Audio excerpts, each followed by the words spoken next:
sama. Silakan teman-teman. Sama dulu.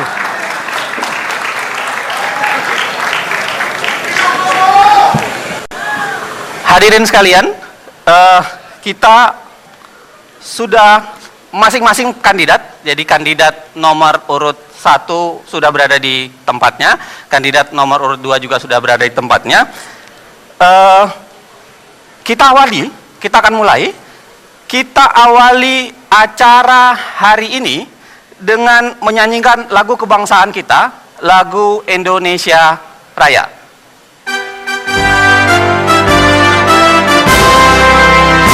Indonesia tanah airku, tanahku padamu. Di sanalah aku berdiri, jadi pandu hidupku.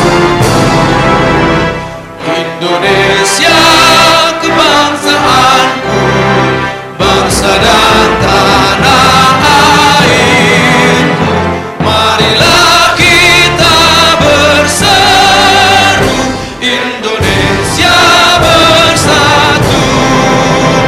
Hiduplah tanahku, hiduplah negeriku, bangsaku, rakyatku semuanya.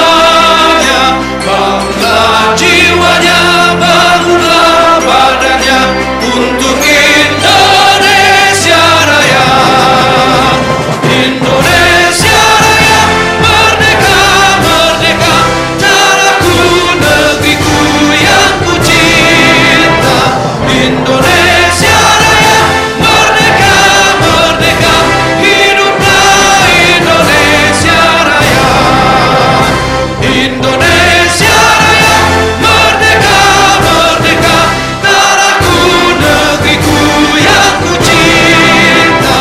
Indonesia Raya, merdeka, merdeka, hiduplah Indonesia Raya.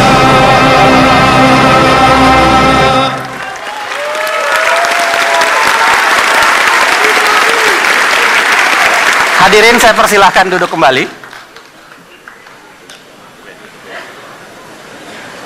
Pemirsa dan hadirin sekalian, kita akan mulai debat kali ini.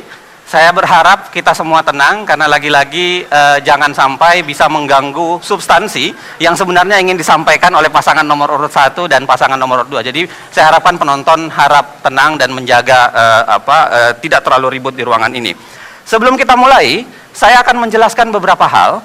Yang pertama, tentang format debat. Jadi format debat kali ini itu terdiri dari 6 segmen, ya kan, 6 segmen. Kira-kira isi segmennya itu adalah 1, penyampaian visi dan misi, dan 2, pendalaman visi dan misi. Ketiga, bicara soal tema, ada pertanyaan seputar tema. Yang keempat adalah tanya jawab antar kandidat. Jadi kita akan mempersilahkan nanti Pak Jokowi bertanya kepada Pak Prabowo, begitu juga Pak Prabowo bertanya ke Pak Jokowi. Lalu ada tanya jawab penutup. Penutup maksudnya menyampaikan penutupnya, dan yang terakhir adalah pernyataan penutup dari masing-masing kandidat. Untuk debat segmen ini, segmen kedua, kita akan mulai sebentar lagi. Satu hal lagi yang ingin saya sampaikan, yaitu pertanyaan yang akan disampaikan ini adalah pertanyaan yang dihimpun dari berbagai sumber. Jadi begitu debat ini akan dilaksanakan, ada puluhan masukan dari berbagai, ada kementerian, ada lembaga negara, ada LSM, ada individu yang memberikan masukan kepada KPU. Lalu KPU mengundang ada tim ahli untuk memperbincangkan soal pertanyaan dan memformulasi tema. Saya bersama mereka kemudian memformulasi pertanyaan, dan karenanya saya berharap pertanyaan yang disampaikan ini bukan pertanyaan saya individual, tetapi pertanyaan dari rakyat Indonesia kepada kandidat calon presiden dan wakil presidennya. Itu yang kedua. Yang ketiga, khusus berkaitan dengan tema segmen kali ini, kita akan memperdebatkannya dengan cara kira-kira begini. Caranya adalah saya akan memberikan satu komentar singkat, yang itu adalah menggali visi dan misi yang akan Anda sampaikan, dengan waktu yang kemudian akan diatur kira-kira sekitar 6 menit. 6 menit waktu untuk pasangan nomor 1 dan pasangan nomor 2. Pasangan nomor 1 sudah bersiap? Pasangan nomor 2 juga, begitu? Baik, kita mulai. Kami rakyat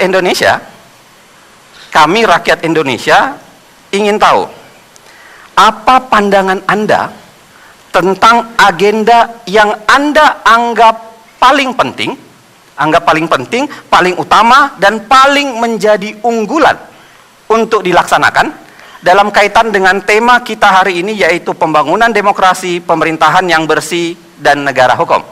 Saya mulai dari pasangan calon nomor urut 1. Ada waktu 6 menit untuk Pak Prabowo dan Hatta Rajasa. Saya persilahkan, kita mulai dari sekarang. Terima kasih. Bismillahirrahmanirrahim. Assalamualaikum warahmatullahi wabarakatuh. Salam sejahtera bagi kita sekalian. Shalom, Om Swastiastu. Saudara-saudara yang saya hormati, terutama Saudara Joko Widodo, calon Presiden Republik Indonesia dari pasangan nomor 2, yang saya hormati Bapak Muhammad Yusuf Kalla, calon Wakil Presiden Republik Indonesia, pasangan nomor 2, Saudara Moderator, saudara-saudara sekalian yang saya hormati, saudara-saudaraku sebangsa dan setanah air dimanapun Anda berada pada malam hari ini. Terima kasih atas kehormatan dan kesempatan kepada kami, Prabowo Subianto dan Hatta Rajasa, untuk menyampaikan beberapa pikiran kami tentang pembangunan demokrasi, pemerintahan yang bersih, dan kepastian hukum. Bagi kami, demokrasi adalah hal yang harus kita perbaiki, pertahankan, dan kembangkan terus. Karena demokrasi adalah cita-cita pendiri bangsa kita. Dan kita telah mencapai demokrasi kita sekarang dengan susah payah, dengan banyak pengorbanan, tetapi alhamdulillah kita telah merasakan bahwa kita sekarang adalah negara demokrasi ketiga terbesar di dunia. Saudara-saudara sekalian, demokrasi yang kita miliki kita rasakan masih banyak kekurangan. Kita sendiri melihat bahwa demokrasi ini memerlukan budaya demokrasi. Kita butuh pendidikan politik. Rakyat kita sebagian besar baru merasakan punya hak politik untuk ikut pemilihan umum, tetapi kadang-kadang belum merasakan betapa pentingnya hak politik itu tersebut dilaksanakan dengan penuh pendidikan, penuh pencerahan, dan penuh rasa tanggung jawab. Mengenai pemerintah yang bersih, pemerintah yang bersih sama dengan demokrasi adalah syarat mutlak bagi tujuan akhir kita, yaitu Indonesia yang berdaulat, bersatu, adil, makmur, dan yang bisa memberi kesejahteraan pada rakyat Indonesia. Demokrasi bagi kami adalah alat. Demokrasi adalah tangga menuju cita-cita kita, yaitu Indonesia yang kuat dan sejahtera. Kita ingin demokrasi yang produktif, bukan demokrasi yang destruktif. Kita ingin demokrasi yang bisa membawa kemakmuran kepada rakyat Indonesia. Untuk itu, pemerintah yang bersih dari korupsi adalah syarat mutlak untuk mencapai ini. Kemudian yang ketiga, kepastian hukum. Kepastian hukum adalah jaminan bagi negara untuk memberi rasa aman bagi seluruh warga negaranya. Kami Prabowo Hatta berkomitmen akan bekerja sekeras tenaga untuk mencapai pemerintahan yang bersih dari korupsi dan untuk menjamin kepastian hukum bagi seluruh rakyat Indonesia, dan dengan demikian melestarikan demokrasi yang pada ujungnya akan membawa kesejahteraan kepada rakyat Indonesia. Terima kasih. Pak Prabowo, Anda masih punya waktu sekitar 2 menit 30 detik. Mau ditambahkan oleh Pak Hatta? Ya, saya menambahkan ada waktu 2 menit. Kepastian hukum juga harus memberikan jaminan terhadap penghapusan diskriminasi dalam berbagai bentuk, dalam bentuk apapun, dan harus memberikan penghormatan, pemenuhan, dan penegakan atas hukum dan pengakuan atas hak asasi manusia. pemerintahan Prabowo Hatta akan memastikan bahwa hukum akan memperlakukan setiap warga negara secara setara di depan hukum, dan hanya kepada hukumlah kebenaran dan keadilan ditegakkan. Untuk demokrasi, kami menambahkan sedikit. Demokrasi bukan sekedar alat untuk mencapai tujuan, tapi ia adalah sistem nilai, values yang perlu kita tegakkan, dan harus kita yakini values tersebut akan menghantarkan kita kepada kemakmuran dan kesejahteraan untuk seluruh rakyat Indonesia. Oleh sebab itu, maka demokrasi haruslah mencerminkan 3 hal penting. Yang pertama, menjamin bahwa seluruh warga bangsa dapat menyalurkan hak-hak dan aspirasi dan inspirasinya tanpa diskriminasi apapun. Yang kedua, demokrasi juga harus dapat memberikan suatu hak-hak politik kepada setiap warga negara tanpa ada diskriminatif. Apapun latar belakangnya, apapun agamanya, setiap individu harus dapat dijamin hak-hak politiknya. Dan yang ketiga, kita pun harus memberikan lembaga-lembaga demokrasi berjalan dengan baik. Apabila 3 komponen ini berjalan dengan baik, kita akan melahirkan demokrasi yang produktif yang bisa menghantarkan rakyat Indonesia menuju kemakmuran dan kesejahteraan bagi seluruh warga bangsa Indonesia. Terima kasih. Silakan berikan tepuk tangan.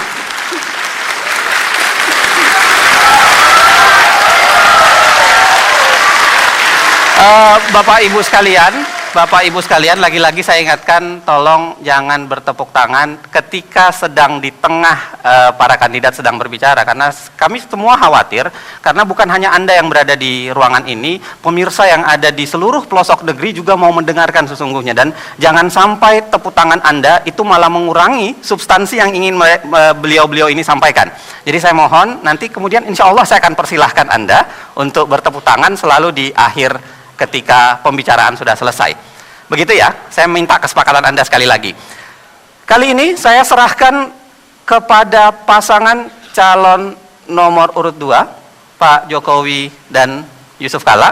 Pertanyaan yang sama, apa yang paling utama, agenda yang paling penting dan yang paling Anda ingin sampaikan kepada seluruh negeri yang menyaksikan Anda? Saya persilahkan 6 menit jatah untuk Anda, mulai dari sekarang. Assalamualaikum warahmatullahi wabarakatuh. Selamat malam, salam sejahtera bagi kita semua. Yang saya hormati Bapak Prabowo Subianto, yang saya hormati Bapak Hatta Rajasa, Ibu Bapak sekalian, saudara-saudara sekalian, saudara-saudaraku sebangsa dan setanah air. Republik ini adalah milik kita semuanya. Harapan rakyat ingin hidup lebih baik, ingin lebih sejahtera. Demokrasi menurut kami adalah mendengar suara rakyat dan melaksanakannya. Oleh sebab itu, kenapa setiap hari kami datang ke kampung-kampung, datang ke pasar-pasar, datang ke bantaran sungai, datang ke petani, datang ke tempat pelelangan ikan, karena kami ingin mendengar suara rakyat. Dengan cara apa? Dengan cara dialog. Pak JK, saya kira sudah banyak menyelesaikan konflik dengan cara dialog, untuk musyawarah, untuk sebuah kemanfaatan bagi rakyat banyak. Penyelesaian Tanah Abang, Waduk Pluit juga kita selesaikan dengan cara dialog, bermusyawarah, mengundang makan, mengajak musyawarah, mengundang makan, mengajak musyawarah, kemudian menemukan manfaat bagi perpindahan itu. Kemudian yang kedua, pemerintahan yang bersih. Pemerintahan yang bersih bisa dilakukan apabila ada 2 hal. Pembangunan sistem. Sistem yang seperti apa? Telah kita lakukan dan telah kita buktikan, baik waktu kami jadi wali kota maupun jadi gubernur. e-budgeting, e-procurement, e-purchasing, e-katalog, e-audit, pajak online, IMB online, cara-cara seperti itulah yang saya kira kita perlukan dan bisa dinasionalkan. Semua daerah bisa, nasional bisa melakukan ini. Apabila Jokowi dan JK diberi amanah oleh rakyat untuk memegang pemerintahan ini. Yang kedua, setelah pembangunan sistem adalah pola rekrutmen yang benar. Dengan cara apa? Dengan seleksi dan promosi terbuka. Semua terseleksi dengan baik. Sehingga yang memegang pimpinan-pimpinan, baik di kementerian, baik di kedirjenan, baik di lembaga-lembaga, juga melalui sebuah pola rekrutmen, promosi, dan seleksi yang terbuka. Tidak karena kedekatan, tidak karena senang dan tidak senang. Untuk selanjutnya, saya persilakan Bapak Yusuf Kalla. Terima kasih Bapak Jokowi dan para hadirin sebangsa dan tanah air. Kita bicara tentang kepastian hukum. Negara kita adalah negara hukum. Itu bunyi pasal 1 Undang-Undang Dasar 45. Artinya siapapun di antara kita harus taat dan memastikan bahwa semua orang memenuhi aturan dan ketentuan hukum. Salah satu syarat tentang kepastian hukum ialah kita menghormati sesama manusia. Kita harus melaksanakan hak-hak asasi manusia. Karena manusialah yang diperlakukan kepastian hukum itu. Tanpa penghormatan, tanpa pelaksanaan hak asasi manusia, tidak ada di antara kita yang dapat melaksanakan kepastian hukum itu dengan benar. Karena itulah, maka pelaksanaan hukum harus dilaksanakan dengan benar dan sesuai aturan yang ada. Banyak hal beberapa hal pokok untuk melaksanakan ketentuan kepastian hukum itu. Pertama, hukum yang memang sesuai dan merupakan ketentuan yang dapat kita terima secara umum. Kedua, ketauladanan. Tidak mungkin hukum itu dapat dilaksanakan tanpa ketauladanan daripada kita semua, khususnya para pemimpin. Jadi para pemimpin apabila ingin melaksanakan hukum, pemimpinnya terlebih dahulu melaksanakan hukum dengan betul. Apabila pemimpinnya ingin melaksanakan dasar hukum itu hak asasi manusia, maka pemimpin itu pula harus taat kepada hak asasi manusia. Tidak mungkin sebaliknya. Itu yang pokok untuk bagi kita semua. Kedua, tentu pemahaman rakyat kepada hukum itu sendiri dan ketaatannya kepada institusi. Sekarang ini masyarakat berkurang trustnya kepada institusi hukum. Karena itu institusi hukum harus kita perkuat dengan baik. KPK sebagai unsur yang kuat untuk menjaga negara dari korupsi harus diperkuat. Jangan penyidiknya hanya 60 dan sebagainya. Harus diperkuat stafnya, harus diperkuat disiplinnya, harus diperkuat anggarannya. Begitu juga unsur hukum yang penegak hukum yang lain, polisi, jaksa harus sinkron dengan semua itu. Tanpa polisi, jaksa yang kuat, tidak mungkin kita menetapkan kepastian hukum. DPR yang baik, yang harus menata hukum itu, harus menjalankan dengan sebaik-baiknya. Jadi unsur yang sangat penting ialah hukum itu sendiri yang dibuat oleh DPR dan lembaga hukum yang lain. Pelaksanaannya kita sendiri, pemimpinnya yang melaksanakan hak-hak manusia untuk menjalankan hukum itu. Apabila itu semua, demokrasi akan berjalan, pemerintah yang baik akan berjalan, akan bersih-bersih, pemerintah yang bersih akan efektif berjalan melayani seluruh masyarakat bangsa ini. Itulah cita-cita kita berbangsa, melaksanakan semua ini untuk kemakmuran dan kesejahteraan kita semua. Terima kasih. Kita berikan tepuk tangan. Tolong, terima kasih tepuk tangannya. Tolong, lagi-lagi saya ingatkan kepada Anda semua, tolong untuk menjaga ketenangan, karena lagi-lagi ini adalah proses yang harus kita tempuh bersama. Kita harus menghormati para pemirsa di rumah yang juga mau mendengarkan sesungguhnya apa substansi yang ingin disampaikan. Jadi minta tolong ya, saya sarankan atau saya minta betul supaya tidak mengganggu acara ini.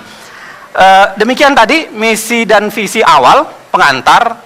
Kenapa misi dan visi ini menjadi penting? Karena menurut saya ini adalah cara Anda untuk memantapkan pilihan Anda. Jadi Anda yang sudah memilih, silakan ya, memantapkan pilihan Anda. Sedangkan Anda yang belum memilih, ini adalah sarana bagi Anda untuk melihat yang mana kemudian yang akan Anda pilih. Kita akan dalami misi dan visi ini pada segmen kedua. Saya akan memberikan pertanyaan kepada masing-masing kandidat untuk mendalaminya. Karenanya jangan kemana-mana, kita kembali ke debat kandidat Capres dan Cawapres 2014 sesaat lagi.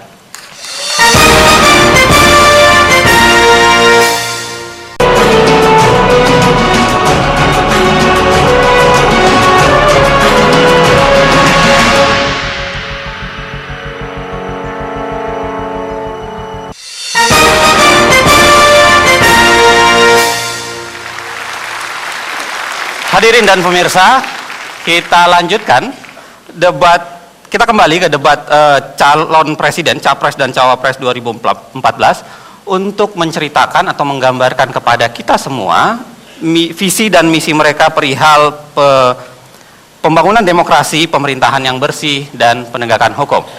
Saya ingatkan kepada pemirsa yang ada di rumah, kami memang memberikan peraturan yang jelas bahwa jangan sampai ada tepuk tangan di saat ketika mereka sedang berbicara. Kenapa begitu? Karena ini untuk menghormati pemirsa yang di rumah, agar pemirsa yang di rumah bisa mendapatkan substansi yang sesungguhnya ingin disampaikan oleh kedua pasangan. Saya akan mulai segmen kedua. Segmen kedua ini adalah pertanyaan yang terkait dengan visi dan misi yang Bapak-Bapak sudah sampaikan tadi. Akan saya berikan satu pertanyaan, yang itu akan saya mulai dengan pertanyaan pasangan nomor urut 2 dulu. Jadi satu pertanyaan untuk pasangan nomor 2 dan satu pertanyaan untuk pasangan nomor urut 1. Kita mulai ya, Pak Jokowi dan Pak Yusuf Kalla. Pertanyaan untuk Bapak dalam kaitan dengan visi dan misi yang tadi Bapak sampaikan begini. Tolong disimak. Dalam konstelasi Undang-Undang Dasar saat ini, garis-garis besar haluan negara tidak lagi dikenal. Karenanya, pola pembangunan Indonesia ditetapkan melalui rancangan pembangunan jangka pendek, jangka menengah, dan jangka panjang.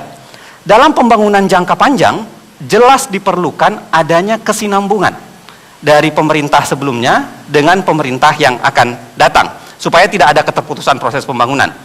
Pertanyaannya, dapatkah Anda sebagai calon presiden dan calon wakil presiden melakukan evaluasi kritis terhadap program-program kerja yang telah dilaksanakan oleh pemerintahan saat ini, dan apakah yang akan Anda lakukan selanjutnya untuk mempertahankan untuk hal-hal yang sudah dianggap berhasil, memperbaiki hal-hal yang Anda anggap belum terlalu berhasil, dan kemudian mengubah hal-hal yang belum berhasil. Kira-kira begitu. Saya persilahkan, Anda punya waktu 5 menit untuk menjawab. Saya persilahkan kepada Pak Jokowi dan Yusuf Kalla, 5 menit Anda dimulai dari sekarang. Terima kasih. Memang sebaiknya perencanaan dalam jangka yang panjang itu menjadi titik acuan bagi siapapun yang menjadi presiden dan wakil presiden. Karena tanpa itu pembangunan kita akan terpotong-potong, tergantung kepada pemimpinnya mau gaya apa. Sehingga menurut saya siapapun presidennya, yang baik akan kita lanjutkan, yang tidak baik akan kita evaluasi, kita perbaiki, dan juga akan kita lanjutkan. Tetapi prinsip-prinsip, hal-hal yang prinsip juga harus kita isikan kepada pemerintahan yang baru kita nanti. Juga hal yang berkaitan dengan ideologi juga harus kita isikan kepada program-program yang akan kita kerjakan. Artinya kita tidak ingin meninggalkan rencana jangka panjang, rencana jangka menengah yang sudah ada, karena itu adalah sebuah haluan, sebuah titik akhir yang nantinya akan dituju oleh bangsa dan negara ini. Tetapi hal-hal yang berkaitan dengan ideologi, hal-hal yang berkaitan dengan prinsip tetap akan kita masukkan ke dalam program-program pemerintahan baru kita. Untuk selanjutnya silakan Pak JK melanjutkan. Terima kasih Pak Jokowi.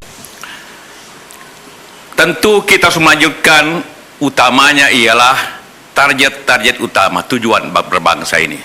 Dan prinsip-prinsip utama melaksanakan pemerintah dengan demokratis, melaksanakan pemerintah yang bersifat otonomi, melaksanakan perintah yang memberikan kepercayaan kepada masyarakat, melaksanakan pemerintah yang taat hukum. Dalam hal-hal kebijakan yang menyangkut 5 tahunan, tentu pemerintah yang melaksanakan tugas itu mengevaluasi tiap 5 tahun program-program itu.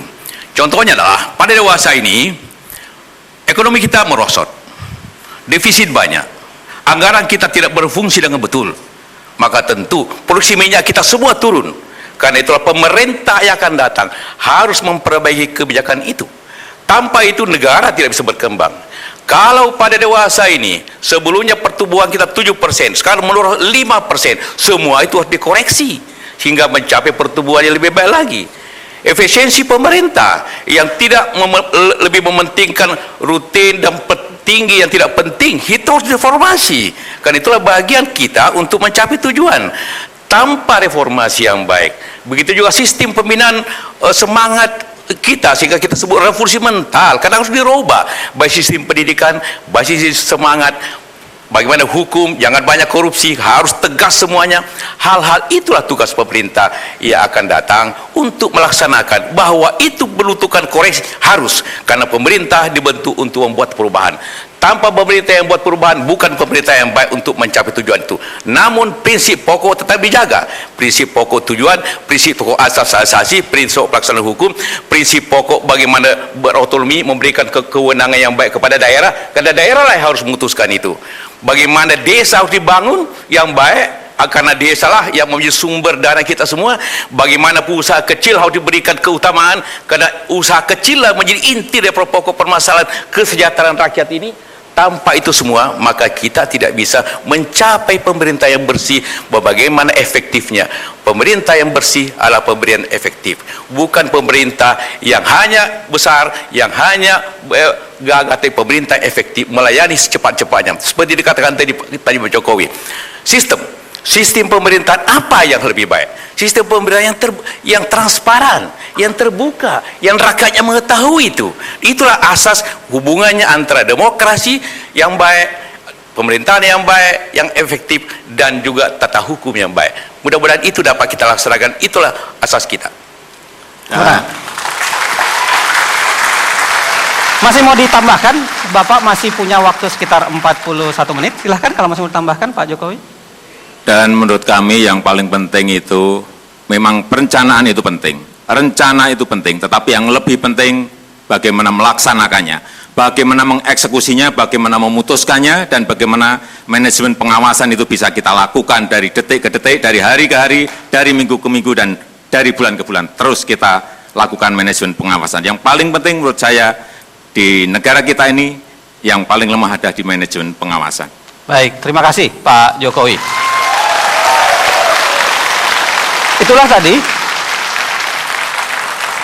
Itulah tadi jawaban dari pasangan nomor urut 2, Pak Jokowi dan Yusuf Kalla. Sekarang kita akan menuju ke pasangan nomor urut 1, Pak Prabowo dan Pak Hatta Rajasa. Pak Prabowo dan Pak Hatta Rajasa, tadi kami mendengarkan begitu banyak visi dan misi yang Anda ingin sampaikan. Tapi begini, sayangnya Indonesia masih dipersepsikan sebagai negara yang memiliki tingkat korupsi yang tinggi, sebagaimana pandangan tergambar dari berbagai angka survei. Indonesia juga dilihat sebagai negara yang masih memiliki kinerja pemerintahan yang belum baik, kalau kita lihat dari indeks efisiensi dan efektivitas pemerintahan. Yang memprihatinkan, Indonesia dilihat belum dapat melakukan perlindungan hak asasi manusia secara baik. Sebagai negara hukum, Indonesia masih dianggap belum mampu melakukan penegakan hukum secara adil, karena penegakan hukum Indonesia cenderung dianggap tajam ke bawah namun tumpul ke atas. Lagi pula masih banyak juga mafia peradilan di dalamnya. Pertanyaannya begini, Pak Prabowo dan Pak Hatta, apa agenda khusus yang lebih detail, apa agenda khusus yang akan Anda lakukan untuk memperbaiki keadaan ini? Silahkan yakinkan rakyat Indonesia bahwa Anda orang yang tepat sebagai pendorong efektivitas dan efisiensi pemerintahan, pendukung kuat pemberantasan korupsi, pendorong penegakan hukum yang adil, serta pelindung kuat atas hak-hak asasi manusia. Saya persilahkan, Anda punya waktu 5 menit dari sekarang. Baik, terima kasih. Memang kita rasakan inilah kelemahan-kelemahan bangsa kita sekarang. Korupsi, kinerja pemerintah yang kurang maksimal, dan keadilan hanya kepada yang kuat, kepada yang kaya, ini kita rasakan. Tetapi ini semua menurut kami, ini adalah suatu akibat dari kebocoran kekayaan nasional yang besar. Dengan kebocoran yang besar, yang diakibatkan oleh memang masalah sistemik, akhirnya tidak ada sumber daya yang cukup untuk menjamin kualitas hidup para pejabat-pejabat aparatur negara yang menentukan jalannya pemerintahan. Artinya, korupsi terjadi di Indonesia karena para pejabat-pejabat yang berkuasa takut masa depan, takut pensiun. Gaji bupati umpamanya adalah sekitar 6-7 juta rupiah, padahal dia kampanye, dia ikut pilkada langsung, dia habis 15 miliar, ya kan? Demikian di mana-mana. Akibatnya dia akan ambil dari APBD. Sama, menteri-menteri juga begitu. Menteri kalau tidak salah mungkin gajinya sekarang sekitar 18 juta rupiah. Padahal tanggung jawab yang dikelola sangat besar. Karena kualitas hidup, rasa ketakutan ini, dan juga dengan sistem demokrasi kita. Sistem demokrasi kita yang begitu liberal, mewajibkan setiap pemimpin politik untuk harus cari uang untuk melaksanakan kampanye politik. Dengan demikian, dia akan mengandalkan kader-kader dia di DPR dan di departemen-departemen. Inilah sumber daripada masalah bangsa. Juga bahwa elit bangsa Indonesia selama berapa puluh tahun ini, menurut pendapat saya agak lengah membiarkan sumber-sumber daya ekonomi kita terlalu banyak mengalir keluar bangsa kita. Nah, kalau kita mau perbaiki, mengurangi korupsi, kita harus jamin kualitas hidup para pejabat negara, pegawai-pegawai yang menentukan pegawai negeri, hakim, polisi, jaksa, semua penegak hukum, semua pejabat dan pegawai negeri di tempat-tempat yang penting harus dijamin kualitas hidupnya. Sebagai contoh, Hakim Agung di Inggris gajinya terbesar, lebih besar dari Perdana Menteri. Ini strategi kami. Kami ingin menutupi pertama kebocoran. Ya. Kita kalau bicara memperbaiki ini, ingin perbaiki itu, ujung-ujungnya urusan uang, urusan duit.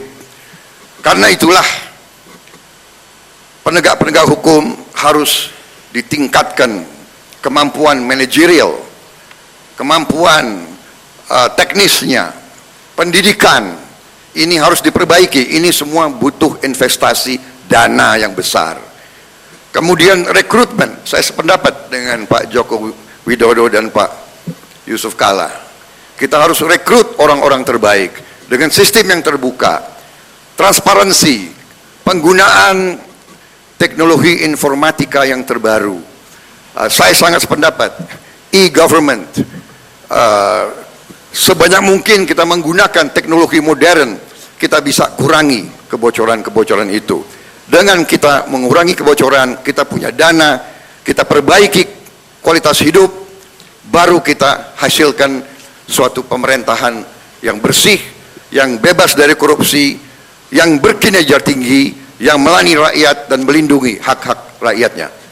Saya kira itu. Masih ada waktu 31 Ya, saya detik, ingin silahkan. menambahkan, kita harus agresif di dalam pencegahan dan pemberantasan korupsi. Oleh sebab itu strategi kita harus jelas, perkuat KPK. KPK memiliki 5 tugas pokok. 2 tugas pokok utama saya kira sudah tepat, dan 8 kebijakan yang diterapkan KPK harus kita dukung. Yang pertama adalah pencegahan, ini membangun sistem building yang baik. Yang kedua monitor, sehingga seluruh institusi-institusi harus dapat dipertanggungjawabkan seluruh kinerjanya. Waktu selesai saya kira. Terima kasih Pak Terima kasih. Prabowo dan Pak Hatta.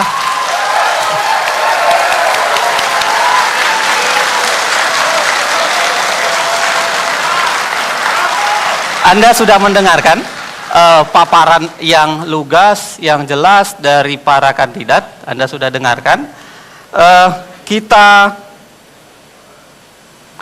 Kita lanjutkan ke sesi berikutnya nanti.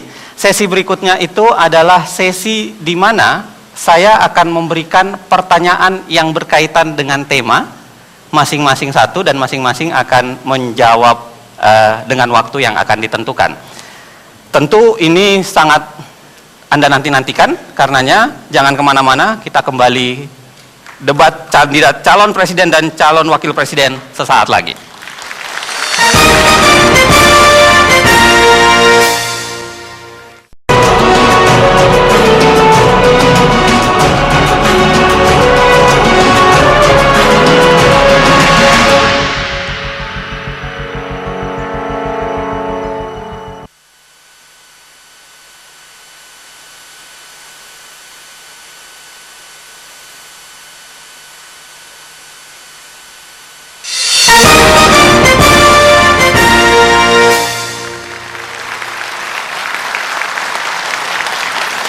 Baik, pemirsa, kita kembali ke debat calon presiden dan calon wakil presiden Indonesia 2014. Kita berada di segmen 3 kali ini.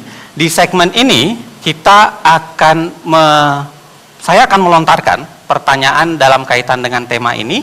Satu pertanyaan yang akan dijawab oleh berdua secara berurutan, dan satu lagi pertanyaan yang akan juga dijawab secara berurutan. Pertama, karena tadi terakhir ke Pak Jokowi, maka pertanyaan ini saya akan sampaikan duluan kepada Pak Prabowo Subianto dan Pak Hatta Rajasa. Karena pertanyaannya agak panjang, jadi mohon barangkali bisa disimak. Begitu juga untuk Pak Joko Widodo dan Pak Yusuf Kalla, mohon disimak betul.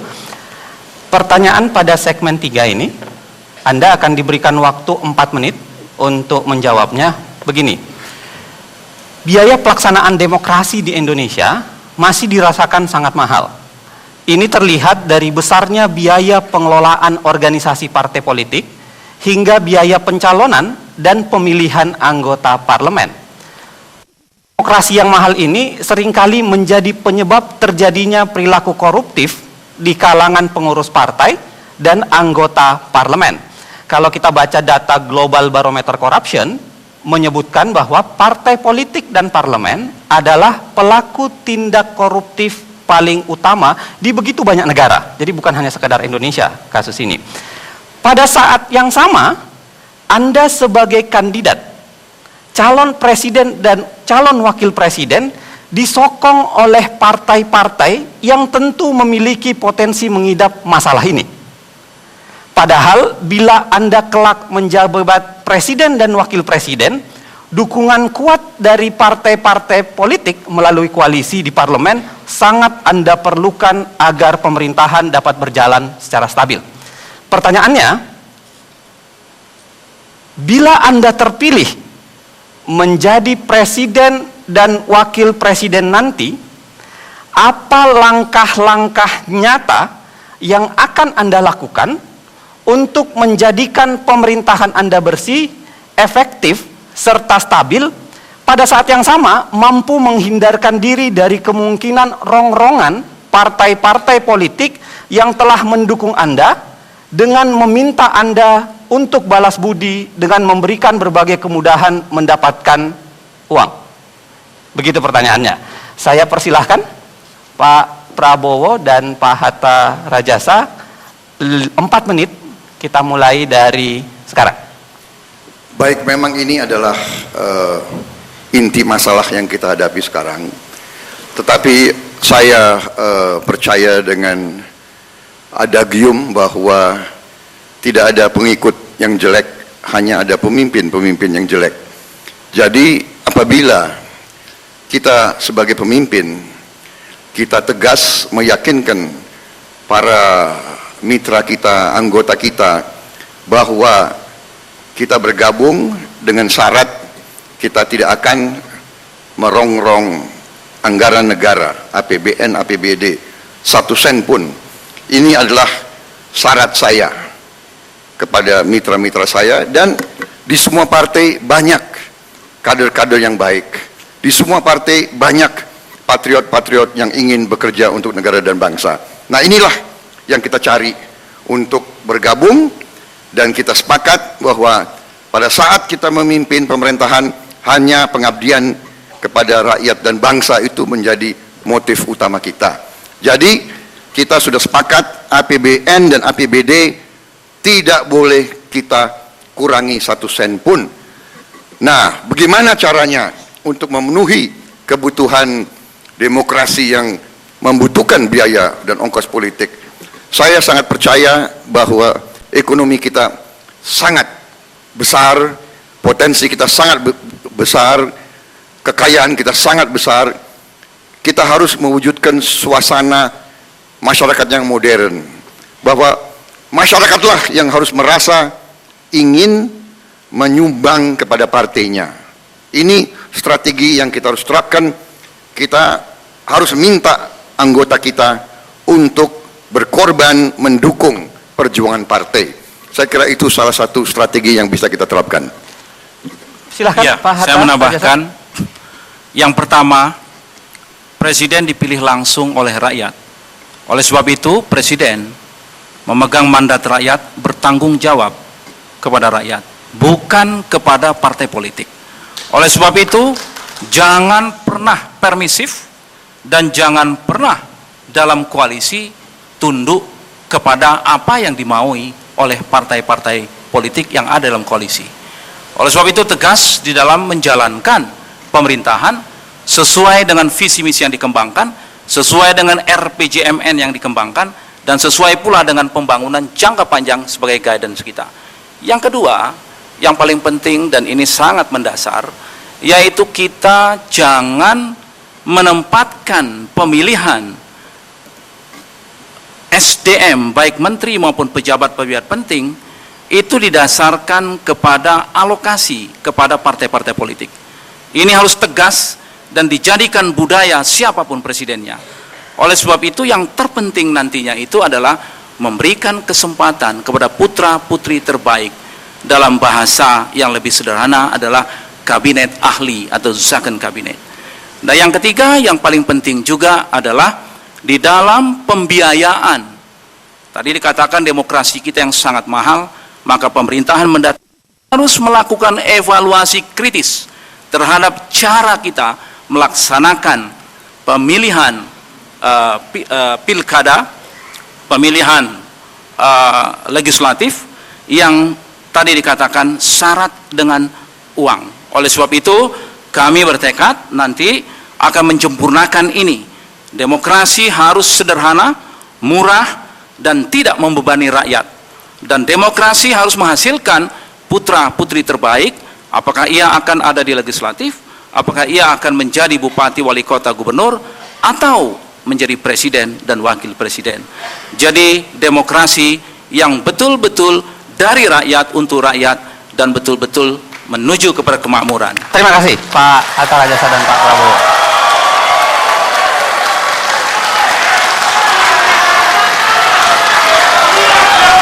Baik, terima kasih hadirin sekalian. Tadi jawaban dari Pak Prabowo dan Pak Hatta Rajasa, waktu 4 menit dengan pertanyaan yang sama akan kita berikan kepada Pak Joko Widodo dan Pak Yusuf Kalla. 4 menit, kita mulai dari sekarang. Terima kasih. Menurut kami yang paling penting, parpol harus berani merombak ada pola rekrutmen politik yang baru di parpol kita. Sehingga jelas siapa yang terbaik itulah yang diajukan. Seperti yang ada di partai kami. Saya bukan ketua partai, tapi saya dijadikan calon presiden karena ada rekam jejak dan ada, menurut saya, ada prestasi. Yang kedua, sejak awal sudah kami sampaikan bahwa kami ingin membangun sebuah koalisi, sebuah kerjasama yang ramping. Tidak usah banyak parpol yang bergabung banyak-banyak, tidak apa-apa. Tetapi yang paling penting adalah bahwa nantinya dalam bekerja kita ingin mengedepankan kepentingan rakyat terlebih dahulu. Bukan membagi-bagi menteri di depan, bukan membagi-bagi kursi di depan, bukan membagi-bagi kue di depan. Tetapi yang paling penting adalah sejak awal kita sampaikan koalisi kerjasama kita ada kerjasama ramping. Ini untuk menghindari agar nantinya yang terjadi tidak hanya bagi-bagi kursi.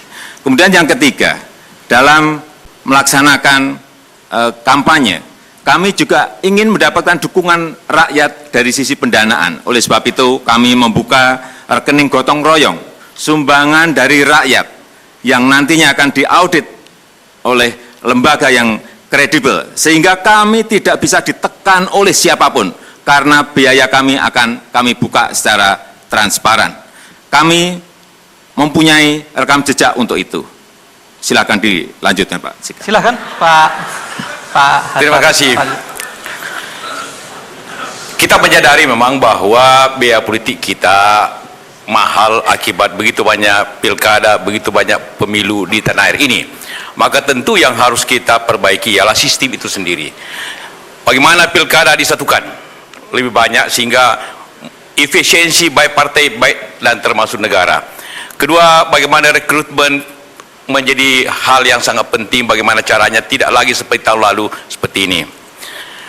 Kedua ialah memang adalah filosofi yang berbeda barangkali dari kami. Kami bersyukur seperti yang katakan Pak Jokowi, partai pendukung kami adalah keikhlasan. Tidak ada janji berapa 7-8 menteri sehingga tidak ikatan.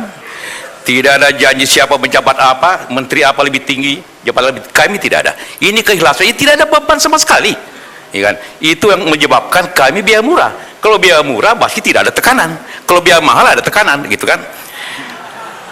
Kemudian tentu bahwa pengalaman kita semua, kami bersyukur. Ini partai tidak banyak, jadi berarti walaupun juga semua partai ikhlas, makin kecil lagi, tidak banyak.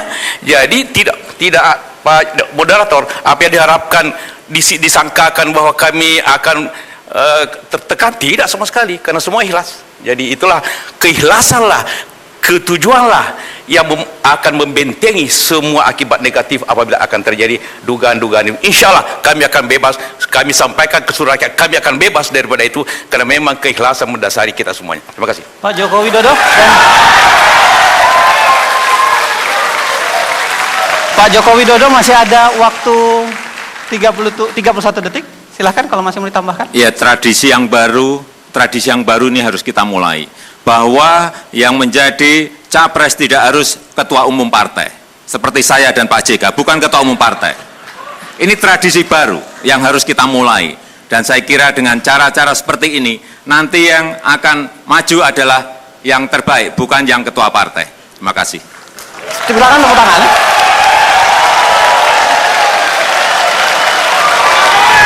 Bapak-bapak, ibu-ibu dan bapak-bapak sekalian, lagi-lagi ibu-ibu dan bapak-bapak sekalian, saya mohon untuk tidak tepuk tangan, tidak bergumam, tidak mengungkapkan sesuatu ketika belum saya persilahkan. Lagi-lagi sederhana, karena kita ingin menjaga agar perdebatan itu bisa didengarkan dengan baik. Jadi mohon Anda tidak untuk bertepuk tangan sebelum saya mempersilahkan. Lagi-lagi begitu, saya ingatkan sekali lagi ya. Sekian, begitulah tadi pertanyaan pertama yang kemudian sudah dijawab 4 menit oleh pasangan nomor urut 1 dan 4 menit oleh pasangan nomor 2. Kita pindah ke pertanyaan nomor 2. Tapi sekarang kita balik. Kita akan persilahkan dulu Pak Joko Widodo dan Pak Yusuf Kalla untuk menyimak, dan saya ingatkan juga barangkali bisa disimak pertanyaannya. Saya akan bacakan. negara Indonesia adalah negara yang dibangun dalam kerangka Kebineka Tunggal Ikaan. Bhinneka Tunggal Ika adalah semboyan bangsa yang sudah sejak dahulu menjadi bagian dari cita-cita para pendiri bangsa. Sayangnya, saat ini kenyataan kadang-kadang berkata sebaliknya. Ada pelanggaran hak asasi yang dilakukan kelompok mayoritas atas minoritas, juga ada gejala sukuisme dalam pemerintahan daerah dan berbagai gejala lainnya yang telah nyata-nyata merusak semboyan dan cita-cita mengayomi Bhinneka Tunggal Ika. Itu. Pertanyaannya adalah, mohon disimak, kerangka hukum apa yang akan Anda bangun? Kerangka hukum apa yang akan Anda bangun untuk memperkuat terbangunnya masyarakat yang berpegang pada prinsip Bhinneka Tunggal Ika? Yakinkan kepada rakyat Indonesia saat ini, yakinkan pada rakyat Indonesia bagaimana Anda akan menjaga prinsip Bhinneka Tunggal Ika tersebut dari pihak-pihak manapun yang ingin merusaknya. Yakinkan pada kami bahwa Anda akan tegas, tanpa pandang bulu, dalam berjuang dan melakukan penegakan prinsip Bhinneka Tunggal Ika dalam masyarakat Indonesia. 4 menit, Pak Joko Widodo dan Pak Yusuf Kalla, saya serahkan untuk Anda. Kita mulai dari sekarang. Terima kasih. Bhinneka Tunggal Ika, keberagaman kita, ini saya kira sudah final ya. Kita tidak, sebetulnya kami sudah tidak ingin mengungkit-ungkit itu lagi, karena itu sudah final. Sehingga waktu kita mengangkat, saya berikan contoh konkret, waktu mengangkat Lurah Susan di Lenteng Agung, yang sudah melalui sebuah seleksi dan promosi terbuka, baik kompetensi manajerialnya, kemudian manajemen leadership, manajemen administrasinya sudah dilalui semuanya. Kemudian ada yang memprotes dan demo agar lurah itu diganti karena agama mayoritas yang ada di kelurahan itu adalah berbeda dengan agama yang dianut oleh lurah itu. Saya sampaikan bahwa itu sudah final dan tidak bisa diganggu-gugat lagi. Sehingga sebetulnya saya tidak ingin berbicara mengenai hal itu lagi, karena juga banyak hal-hal yang contoh-contoh yang mungkin bisa saya sampaikan mengenai hal itu, tetapi menurut saya itu sudah final dan sudah tidak perlu dibicarakan. Yang paling penting adalah dilaksanakan seperti yang tadi saya contohkan. Mungkin Pak JK, silakan dilanjutkan. Pak Yusuf Kalla, silakan. Waktu masih ada 2 menit 35 Terima kasih. detik. Karena saudara moderator ingin keyakinan, kita itu hanya dapat Seluruh rakyat Indonesia, Pak, yang Yalah, ingin keyakinan artinya itu anak yakin kalau ada bukti. Kita bisa meyakinkan orang dengan pidato. Jadi apa yang disampaikan tadi Pak Jokowi, bahwa negara kita ini yang negara plural itu sangat meyakinkan. Semua agama, semua suku menjadi bahagian yang satu daripada negeri ini. Bhinneka Tunggal Ika. Kami percaya dan kami yakin akan melaksanakan itu. Tapi untuk lebih menekankan lagi keyakinan seluruh bangsa, kita tidak hanya bicara ide, kita bicara pelaksanaan. Pada saat banyak bagian negeri ini yang terjadi pecah belah, banyak negeri ini yang tidak meyakini ini, banyak negeri ini saling membunuh karena perbedaan agama, suku. Alhamdulillah, saya menyelesaikan banyak hal di Poso, di Ambon, di Aceh. Saya tidak berbicara tentang harapan, saya berbicara tentang keyakinan. Saya tidak bicara tentang pidato, tapi saya menceritakan bahwa itu yang telah kita laksanakan. Mudah-mudahan ini cukup karena meyakinkan kepada kita semua bahwa kami bukan hanya bicara, kami datang dari hati kami datang daripada pelaksanaan kami datang kepada kesungguhan bahwa bangsa ini harus bersatu, bangsa yang berbeda-beda ini harus bersatu, karena hanya kekuatan negeri ini hanya bisa terjadi dengan persatuan itu. Kami percaya itu dan kami laksanakan itu. Percayalah bahwa kami tidak pernah bergeser daripada keyakinan itu. Terima kasih. Masih ada 1 menit, Pak. Masih Cukup. mau ditambahkan? Cukup? Pak, silakan. Kita berikan tepuk tangan kalau itu.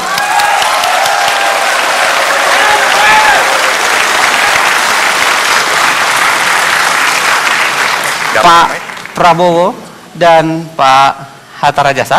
pertanyaan yang sama, mudah-mudahan Bapak masih mengingatnya, masih ini. Anda diberikan waktu 4 menit untuk menjawabnya. Saya persilahkan, kita mulai dari sekarang. Silahkan Pak. Baik, terima kasih. Pertanyaan tadi adalah kerangka hukum apa yang akan dibangun untuk menjamin nilai Bhinneka Tunggal Ika. Kalau kita bicara itu, sebetulnya piranti hukum yang ada di bangsa kita sudah cukup. Undang-Undang Dasar 1945 sebetulnya sudah sangat jelas, apalagi dalam versi yang asli tanggal 18 Agustus 1945. Dan kami juga, saya kira sudah jelas dan tegas. Ya, kami yang mencalonkan orang minoritas menjadi wakil gubernurnya Saudara Joko Widodo, Saudara Ahok, waktu itu cukup kontroversial, tetapi saya sebagai pimpinan Partai Gerindra, Ketua Dewan Pembina, sayalah yang keras mempertahankan waktu ada serangan-serangan bahwa tidak baik atau tidak mungkin orang minoritas menjadi wakil gubernur. Saya kira saya mengambil satu sikap yang diketahui oleh umum, yaitu komitmen kita terus menerus, tetapi intinya bukan kerangka hukum. Menurut saya intinya adalah pendidikan, intinya adalah contoh, intinya adalah keteladanan daripada semua unsur pimpinan. Jadi saya menegaskan di sini bahwa kami dalam kegiatan sehari-hari terus menerus berusaha memelihara suasana Bhinneka Tunggal Ika itu.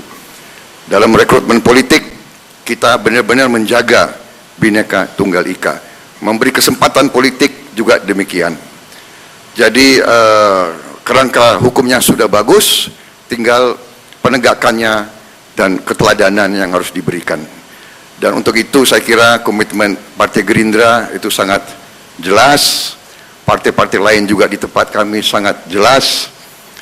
Kami tidak main-main dengan masalah Bhinneka Tunggal Ika ini.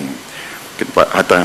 Silakan Pak Hatta, masih ada satu. Keberagaman dan kebinekaan adalah rahmat anugerah Allah Subhanahu wa taala yang harus kita pelihara dan harus kita jaga dengan baik. Negeri ini dibangun atas dasar keinginan bersama untuk hidup bersama dalam negara kesatuan Republik Indonesia yang diaduk oleh sentimen kesejarahan dari rasa nasionalisme dan multikulturalisme. Meniadakan satu di antara itu hanya akan merusak yang satunya. Oleh sebab itu kebinekaan adalah harga mati bagi kita semua, dan kekuatan bangsa kita justru terletak keberagaman dan perbedaan itu. Oleh sebab itu kami berdua meyakini bahwa keberagaman, kebinekaan, perbedaan adalah rahmat, justru menjadi kekuatan kita dan kemampuan kita untuk merawat, memelihara, menjaga, saling menghormati, saling melindungi, yang mayoritas melindungi yang minoritas menghormati yang mayoritas, apapun latar belakangnya adalah kekuatan bangsa ini. Dan saya yakin kita akan menjadi besar, bangsa ini menjadi besar manakala kita mampu merawat itu semua, menjaga itu semua, dan menjadikannya sebuah kekuatan bangsa ini untuk menjadi bangsa yang unggul di abad-abad ini dan abad mendatang. Terima kasih. Cukup, Pak. Silakan.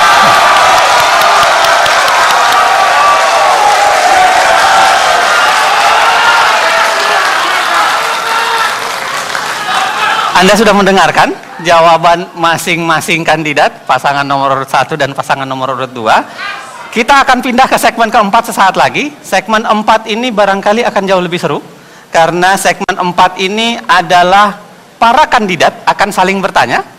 Pak Prabowo dan Pak Hatta Rajasa akan memberikan pertanyaan kepada Pak Joko Widodo dan Pak Yusuf Kalla. Begitu juga sebaliknya. Nanti akan diberikan kesempatan. Karenanya jangan kemana-mana, kita kembali ke debat calon presiden dan wakil presiden sesaat lagi.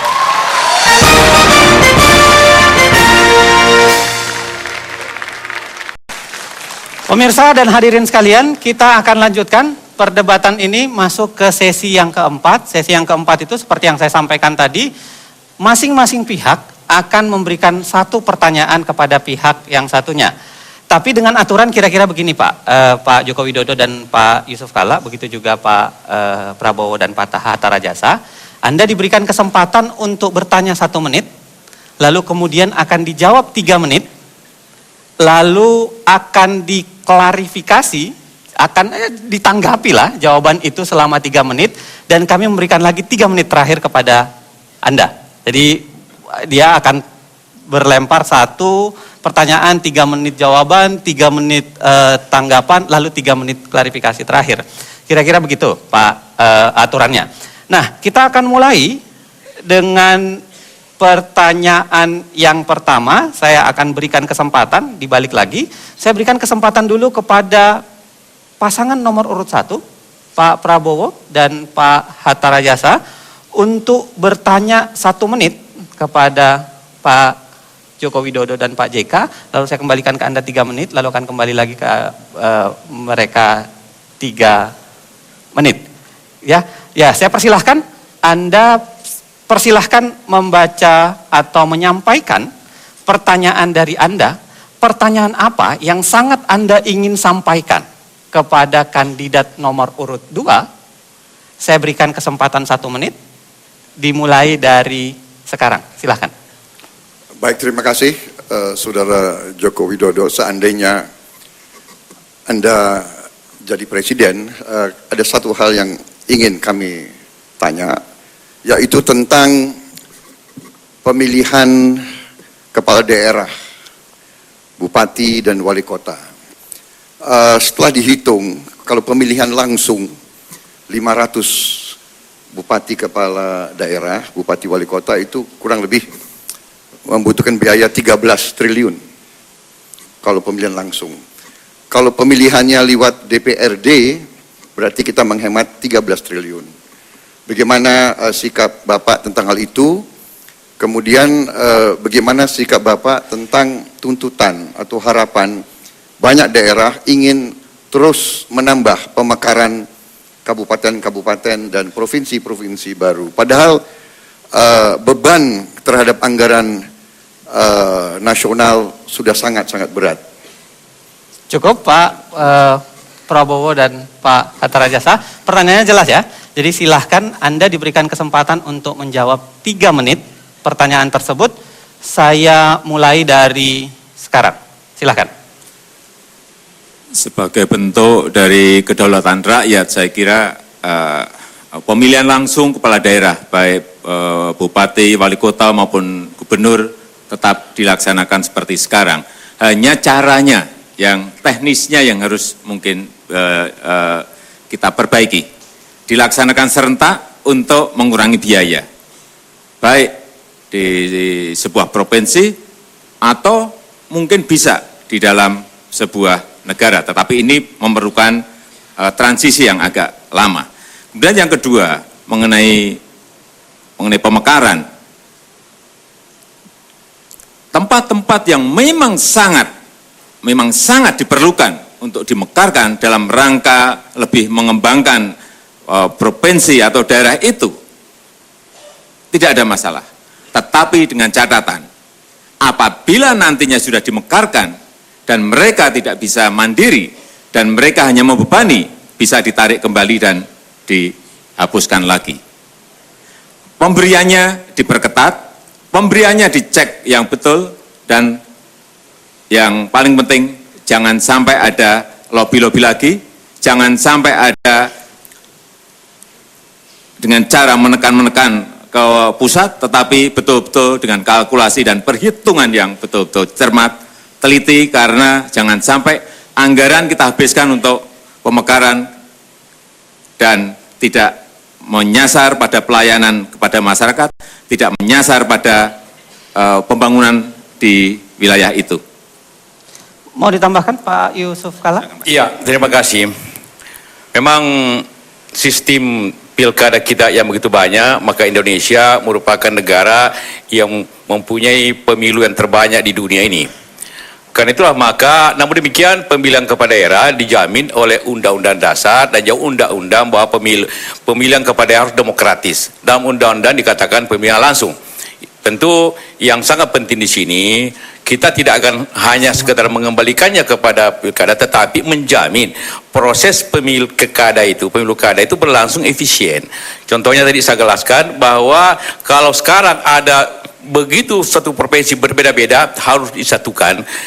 Semuanya ada keseragaman sehingga negeri ini hanya 2 kali melaksanakan atau 3 kali melaksanakan pemilu secara bersamaan. Pemilu nasional DPR, DPA sekaligus bersamaan Pilpres pada 5 tahun akan datang. Nanti pemilihan kepala daerah secara bersamaan sehingga efisien, kampanyenya efisien, pelaksanaannya efisien sehingga tidak lagi membebani biaya sebesar itu. Karena apabila juga dikembalikan ke DPR belum tentu murah juga, karena bisa-bisa di DPR itu terjadi permainan yang lebih hebat lagi daripada masyarakat. Sehingga kita harus menjamin sistemnya, menjamin demokratisnya, dan menjamin kualitas kepada yang dipilih. Itu tujuannya sikap pemilu seperti itu. Baik, terima kasih. Silahkan tepuk tangan.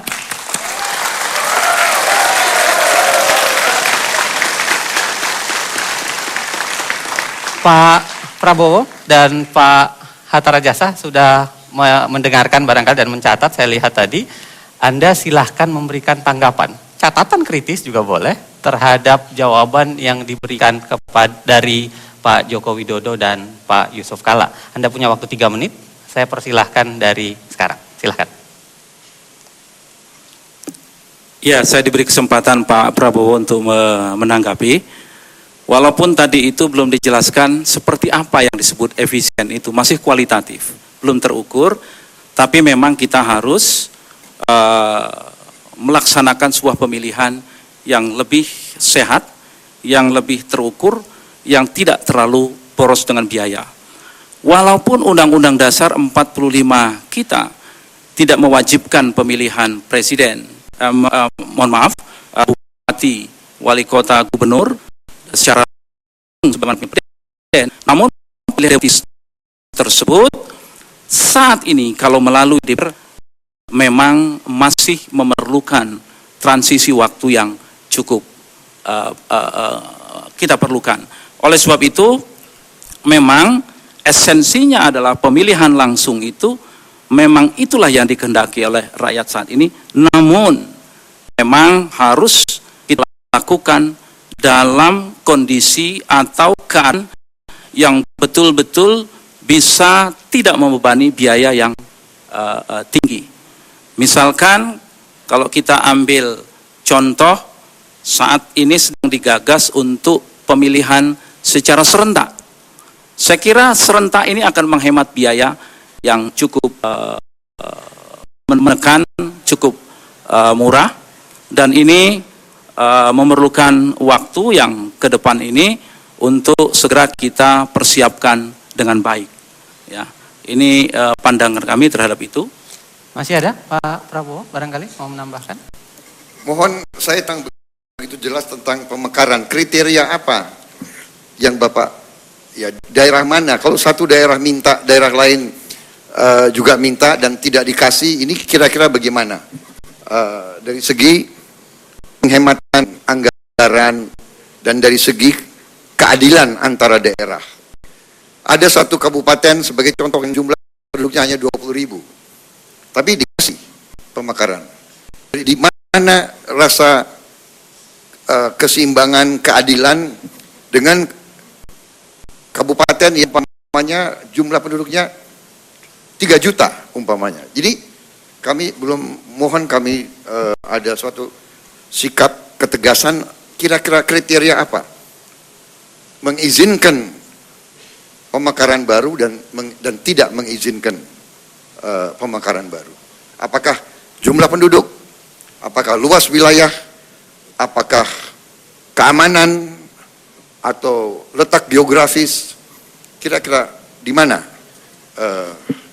yang Bapak kira bisa jadi kriteria untuk mengizinkan penambahan provinsi atau penambahan kabupaten.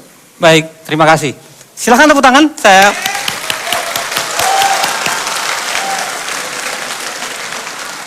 Pak Jokowi dan Pak Yusuf Kalla, kelihatannya ada yang harus Anda klarifikasi lebih lanjut dari pertanyaan Pak Prabowo dan Pak Hatta Rajasa. Anda punya waktu 3 menit. Saya persilahkan dari sekarang. Tentu saja banyak yang harus dikalkulasi, banyak yang harus dihitung. Yang pertama masalah potensi ekonomi yang ada. Apakah bisa menopang daerah itu untuk mandiri? Artinya ada pendapatan asli daerah yang nantinya bisa menggerakkan pemerintahan yang ada di sana. Kemudian juga yang kedua, apakah dengan dibuka daerah baru itu, rakyat mendapatkan manfaatnya? Atau hanya elitnya yang mendapatkan manfaat? Karena yang banyak elitnya saja yang mendapatkan manfaat, tapi rakyatnya tidak mendapatkan manfaat. Tentu saja juga masalah keluasan wilayah itu juga menjadi perhitungan. Karena apa? Daerah yang luas, kemudian hanya dipegang oleh misalnya satu bupati, itu sangat dalam melayani rakyatnya akan tidak akan efektif dan tidak akan efisien. Sehingga ini juga harus menjadi pertimbangan. Jumlah penduduk juga harus menjadi pertimbangan. Apakah penduduk yang hanya sedikit itu bisa diberikan? Saya kira bisa saja, tetapi dengan catatan bahwa nantinya pemekaran ini memberikan manfaat yang sebesar-besarnya untuk rakyat, untuk masyarakat. Intinya adalah kemanfaatan bagi masyarakat, kemanfaatan bagi rakyat, kemanfaatan bagi warga. Arahnya ke sana, bukan memberikan keuntungan-keuntungan kepada elit-elit politik yang ada, yang meminta pemekaran itu. Pak Yusuf Kalla, ada yang mau tambahkan? Pertama, terima kasih kepada Hatta, Bapak setuju dengan kami, itu yang pertama. Jadi kita tidak perlu komentari lagi, karena beliau 100% setuju. Kedua, menambahkan sedikit tentang pemekaran. Jadi apa yang dikatakan Pak Jokowi tadi, pemekaran itu dilihat tujuannya. Tujuannya ialah setiap daerah baru harus memberikan yang lebih baik. Lebih baik kesejahteraannya, lebih baik kemakmurannya, lebih baik investasinya, lebih baik pengelolaannya, dan juga demokrasinya yang baik. Jadi ukurannya tadi sudah dikorkan. Apakah luas daerah, luas penduduk, letak wilayah, tapi yang penting efektivitasnya, apakah itu memberikan lebih baik atau tidak. Begitu memberikan lebih baik, boleh kita pakai. Begitu efeknya jelek, kita harus bertindak yang lain lagi. Kalau perlu menyatukan kembali, itu undang-undang menjamin itu. Sehingga asas yang pokok, asas manfaat. Bukan hanya asas geografis, bukan hanya asas penduduk, bukan asas letak, tapi asas manfaat, asas kemakmuran, asas kesejahteraan, dan jangkauan daripada pemerintah itu sendiri kepada daerahnya. Terima kasih. Cukup? Kita tepuk tangan.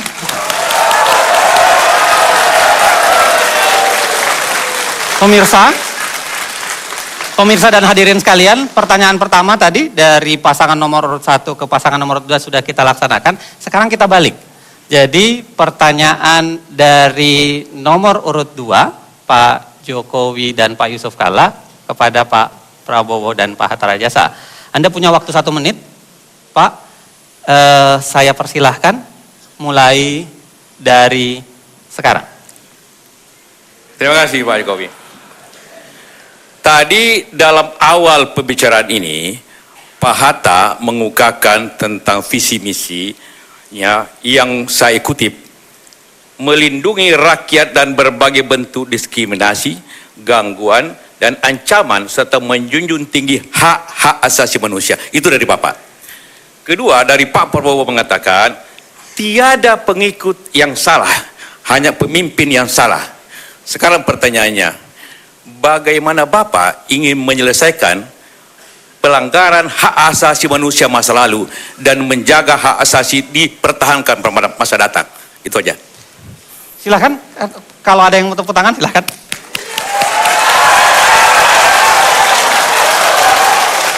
Saya ingatkan bahwa debat ini adalah untuk menggali misi visi, memberikan tanggapan, dan Baik, ini adalah hal yang harus dijawab. Akan kita berikan waktu 3 menit, Baik. Pak Prabowo dan Pak Hatta Rajasa. Kita mulai dari sekarang. Silahkan, Pak. Baik, hak asasi manusia yang paling dasar adalah hak untuk hidup. Kemudian tugas Undang-Undang Dasar yang diberikan kepada sebuah pemerintah republik adalah melindungi segenap tumpah darah Indonesia. Itu tugas utama pemerintah. Sebuah pemerintah harus melindungi segenap tumpah darah dari segala ancaman, apakah dari luar negeri atau dari dalam negeri. Jadi saya sekian puluh tahun adalah abdi negara, petugas yang membela kemerdekaan, kedaulatan, dan hak asasi manusia. Mencegah kelompok-kelompok radikal ataupun kelompok-kelompok yang menggunakan kekerasan, mengancam keselamatan hidup orang-orang yang tidak bersalah. Orang-orang yang tidak bersalah. Jadi, manakala kita menghadapi kelompok-kelompok yang merakit bom, yang ingin menimbulkan huru-hara, yang mengancam kelangsungan hidup negara dan bangsa, ya, mereka ini ancaman terhadap hak asasi manusia.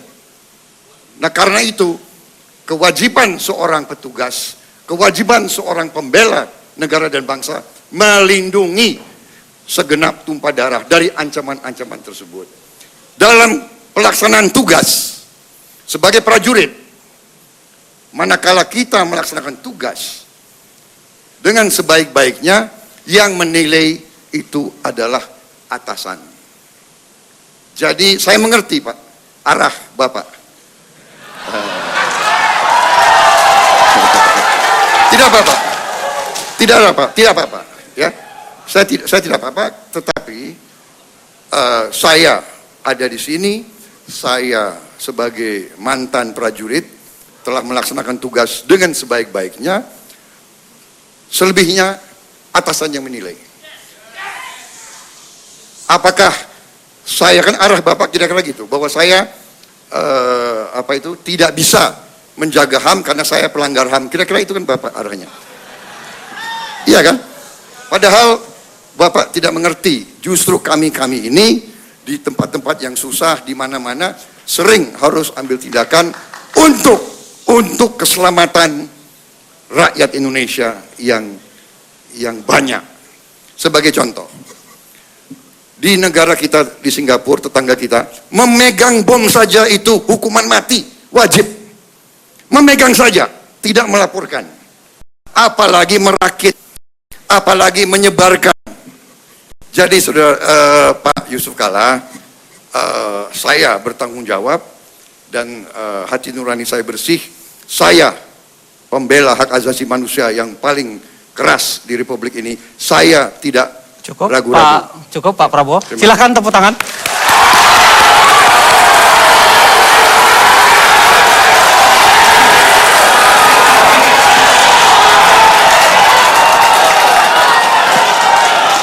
Terima kasih dukungan.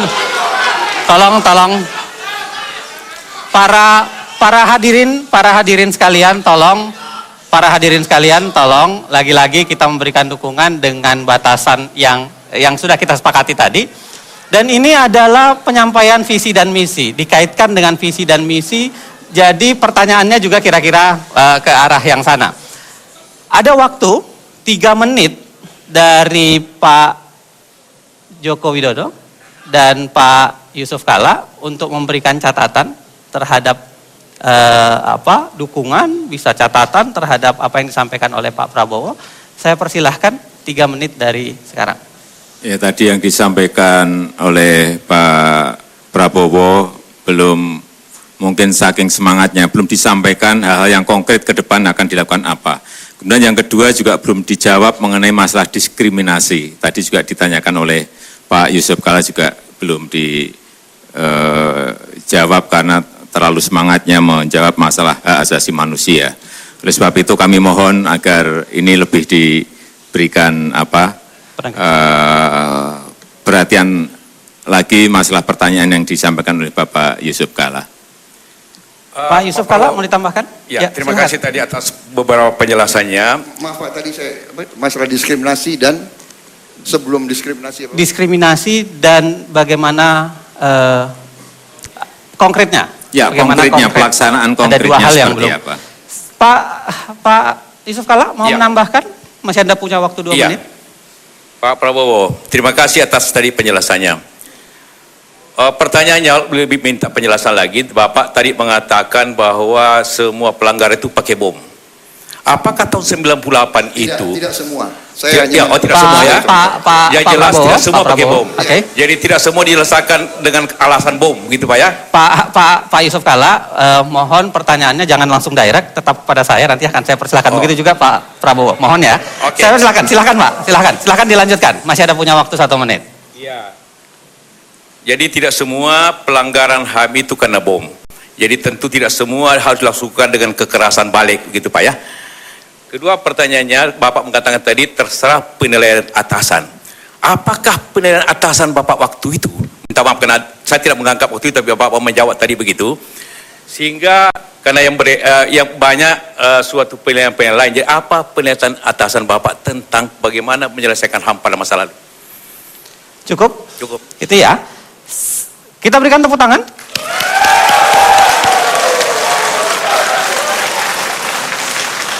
Saya berikan kesempatan 3 menit kepada Pak Prabowo dan Pak Hatta Rajasa bisa memberikan klarifikasi, catatan, bahkan mungkin memberikan penjelasan yang lebih konkret dalam kaitan yang ditanyakan, termasuk 2 hal yang tadi yang belum ditanyakan. Ada 3 menit waktu untuk Bapak Prabowo dan Pak Hatta Rajasa. Ya, baik, kita mulai kalau- dari sekarang. Silakan Pak. Jawaban terhadap Pak Joko Widodo, langkah-langkah konkret saya kira adalah di ujungnya adalah pendidikan. Masalah hak asasi manusia ini pendidikan. Pendidikan di semua sektor, pendidikan di semua aparat, ya, pendidikan juga kepada pejabat-pejabat. Karena apa? Karena sering petugas diberi perintah, kemudian kalau ada sesuatu yang nanti dinilai tidak tepat atau secara politis kurang menguntungkan, akhirnya petugaslah yang dikorbankan dan disalahkan. Jadi ujungnya adalah pendidikan, dan pendidikan membutuhkan investasi. Tentang diskriminasi saya kira kita sudah sepakat, kita harus melawan diskriminasi, tapi ujungnya kembali pendidikan. Jadi seluruh urusan itu pendidikan. Kepada Pak Yusuf Kalla, saya sudah jawab tadi, kita bertanggung jawab kepada atasan kita, penilaiannya ya atasan kita. Kalau Bapak ingin tanya, tanyalah atasan saya waktu itu.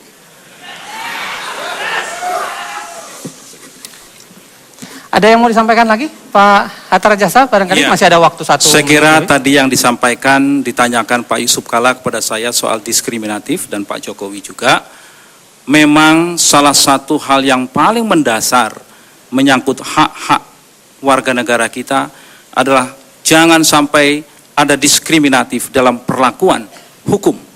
Karena konteksnya tadi konteks hukum. Istilahnya jangan tumpul ke atas, tajam ke bawah. Itu diskriminatif. Mereka harus sama di muka hukum, siapapun. Dan tidak boleh, apapun latar belakangnya, apapun pendidikannya, apapun agama yang dianutnya, tidak boleh ada diskriminatif di negara Pancasila ini. Itu yang saya ingin sampaikan yang terkait dengan diskriminatif. Jadi kita apabila diberi amanat oleh rakyat, diberikan mandat, maka kami akan mencermati betul hal-hal yang berkaitan dengan masalah-masalah diskriminatif di banyak sektor saat ini. Apakah akses-akses kepada sumber-sumber kemakmuran? Apakah akses-akses kepada pendidikan?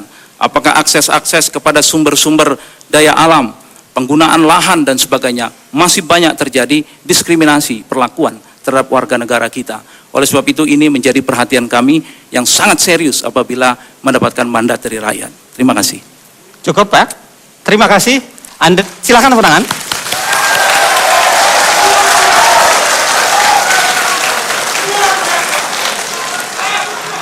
Pemirsa dan hadirin sekalian, Anda sudah mendengarkan sesi keempat, sesi yang ada lontaran saling bertanya antara kandidat, dan tadi kelihatannya ada catatan kritis, ada catatan klarifikasi, dan itu menjadi menarik untuk kita lihat kemudian.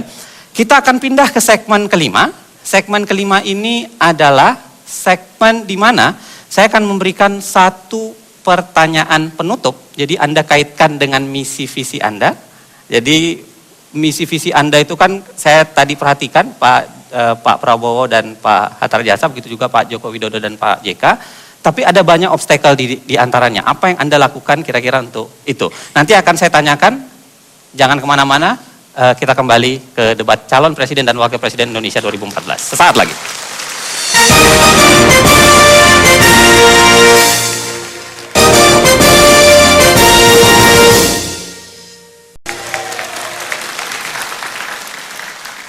Hadirin dan pemirsa sekalian, kita lanjutkan debat calon presiden dan wakil presiden 2014. Sekarang kita masuk pada segmen kelima. Seperti yang saya nyatakan di segmen keempat tadi, segmen kelima ini adalah segmen pertanyaan dari saya yang itu berkaitan dengan bagaimana cara Anda menyingkirkan obstacle atau tantangan yang menghalangi Anda. Karena tadi Anda kan sudah menyampaikan visi dan misi Anda. Sudah jelas, seluruh pemirsa, seluruh pemilih di Republik ini sudah mendengarkan dengan detail. Nah, saya ingin merangsang jawaban Anda sebelum Anda saya persilahkan dengan pertanyaan yang seperti ini. Dari semua misi dan visi yang Anda canangkan, sayangnya misi visi yang akan Anda tawarkan tersebut akan mengalami beberapa halangan dan hambatan dengan kondisi faktual. Misalnya, sulit Anda memastikan apa yang Anda perintahkan bisa dijalankan di daerah.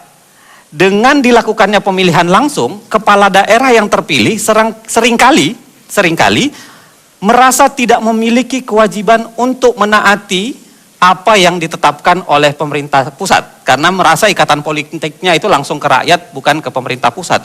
Juga ada problem lainnya. Misalnya banyaknya kelembagaan yang tumpang tindih. Ada banyak sekali lembaga negara kita, ada banyak lembaga pemerintahan maupun lembaga negara. Begitu juga begitu banyak peraturan yang tumpang tindih. Antara satu sama lain bisa secara vertikal maupun secara horizontal. Belum lagi kualitas birokrasi yang masih sangat membutuhkan sentuhan reformasi birokrasi. Pertanyaannya, apa saja langkah konkret Anda untuk keluar dari permasalahan tata pemerintahan tersebut sehingga misi dan visi Anda dapat terlaksana sebagaimana Anda rencanakan? Itu pertanyaannya. Saya berikan kesempatan kepada pasangan nomor urut 1, Pak Prabowo dan Pak Hatta Rajasa. Anda punya waktu 6 menit. Kita mulai dari sekarang. Silakan, Pak.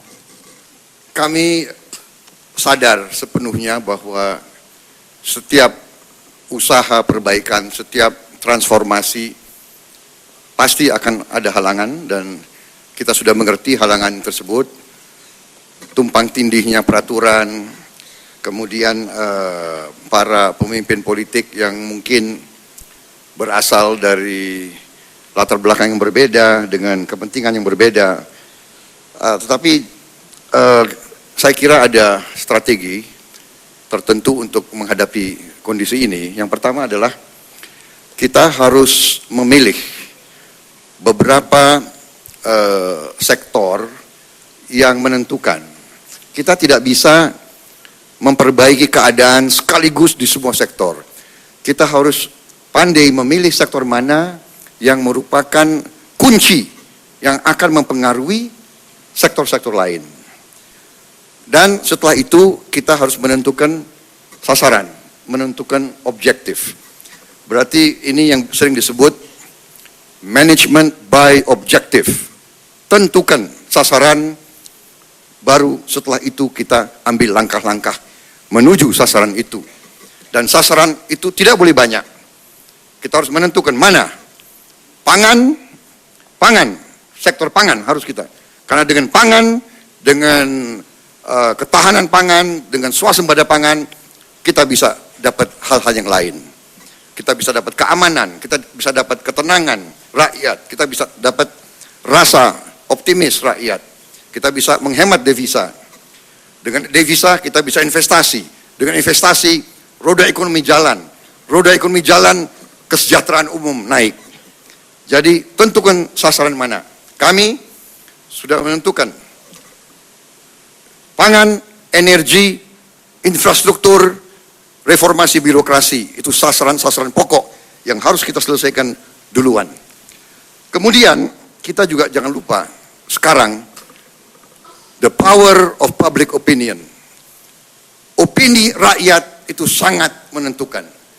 Opini rakyat, kalau kita memiliki tujuan yang baik, kita ingin perbaiki kehidupan rakyat, kita punya hati yang ikhlas, saya kira hambatan-hambatan itu bisa kita selesaikan dengan dialog, dengan persuasi, dan dengan opini dari rakyat. Public opinion pada gilirannya para penguasa-penguasa setempat akan dipaksa oleh rakyatnya, karena yang kita inginkan adalah menyampaikan hal-hal dasar bagi rakyat. Air bersih, makan yang murah, sekolah yang baik, poliklinik yang baik, rumah sakit yang bisa terjangkau oleh uang rakyat, jalan yang bagus dari desa ke kabupaten, dari kabupaten ke provinsi, ke pelabuhan. Kita ingin kereta api, kita ingin jalan raya. Masa rakyat tidak akan mendukung pemerintah yang ingin berbuat untuk rakyat, untuk kesejahteraan rakyat? Saya kok percaya pada gilirannya dukungan rakyat akan mempengaruhi, dan pada ujungnya para penguasa yang tadinya mungkin karena tidak mengerti atau karena kepentingan tertentu bisa diyakinkan untuk kerjasama, karena kita adalah pelayan rakyat, kita hanya bekerja untuk kepentingan rakyat Indonesia. Ada yang mau ditambahkan, Pak? Terima kasih. Hatta? Saya ingin mendalami hal yang sangat-sangat penting bagi bangsa kita, yaitu reformasi birokrasi. Acap kali hambatan atau obstacle yang kita hadapi, buruknya birokrasi. Apakah itu organisasinya yang tidak berwawasan atau berorientasi kepada pelayanan publik? Apakah aparaturnya yang tidak bersih karena sistem rekrutmen yang tidak baik, sistem promosi jabatan yang tidak transparan dan akuntabel, dan juga lembaga-lembaga, institusi-institusi pelayanan publik yang tidak melayani dengan baik karena tidak ada ukuran-ukuran, capaian-capaian yang pasti, sehingga pelayanan publik menjadi bertele-tele, menjadi mahal, berlarut-larut, dan melelahkan. Oleh sebab itu, maka langkah reformasi birokrasi harus kita tuntaskan dengan baik. Yang pertama, arah kebijakannya adalah organisasinya harus efektif dan efisien. Jangan gemuk yang bisa mengakibatkan birokrasi bertele-tele. Yang kedua, yang paling penting adalah bagaimana upaya-upaya kita untuk meletakkan azas akuntabilitas dengan berbasis kepada kinerja. Tidak ada satupun kebijakan-kebijakan yang dijalankan yang tidak bisa kita ukur akuntabilitasnya. Harus bisa dipertanggungjawabkan. Dan yang ketiga adalah upaya pemberantasan korupsi. Harus masif pencegahan dan penguatan KPK, Kejaksaan, Kepolisian harus betul-betul kita lakukan dengan baik agar apa-apa yang sudah menjadi kebijakan tidak diselewengkan begitu saja. Dan yang keempat adalah sumber daya manusia, aparatur itu sendiri yang harus betul-betul kita perbaiki. Baik jumlahnya yang tidak didesain sesuai dengan struktur organisasi harus kita pangkas. Dan aparatur yang bisa melakukan penghematan terhadap pengelolaan keuangan negara dan mencegah kebocoran keuangan negara. Jadi kalau ini bisa kita perbaiki, salah satu prioritas utama reformasi birokrasi, maka obstacle tersebut insya Allah dapat kita atasi. Terima kasih.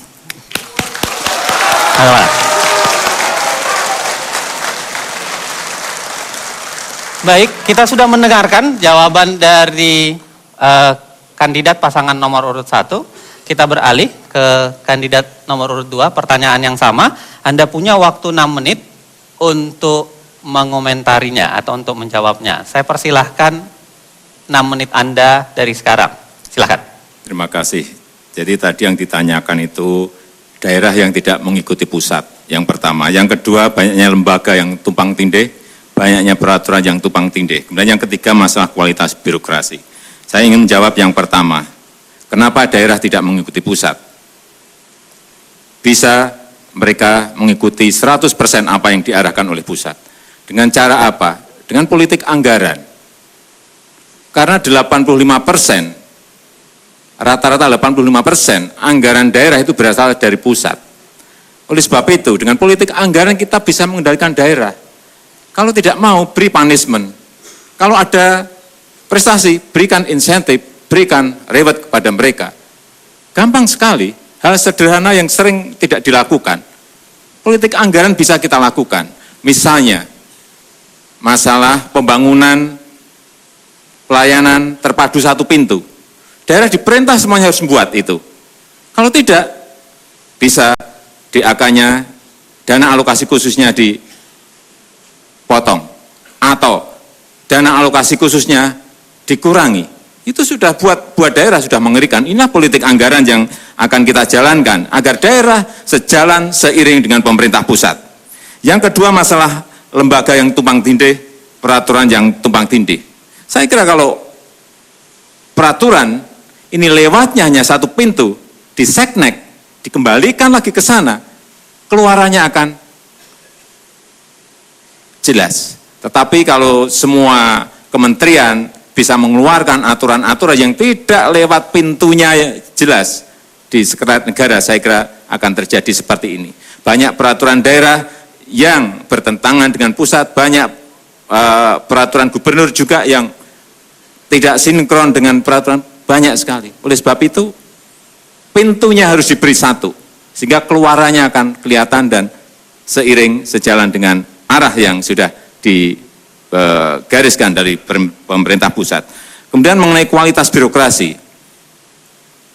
tadi sudah kami sampaikan, ini juga sebetulnya sesuatu yang tidak sulit-sulit amat, sesuatu yang sederhana.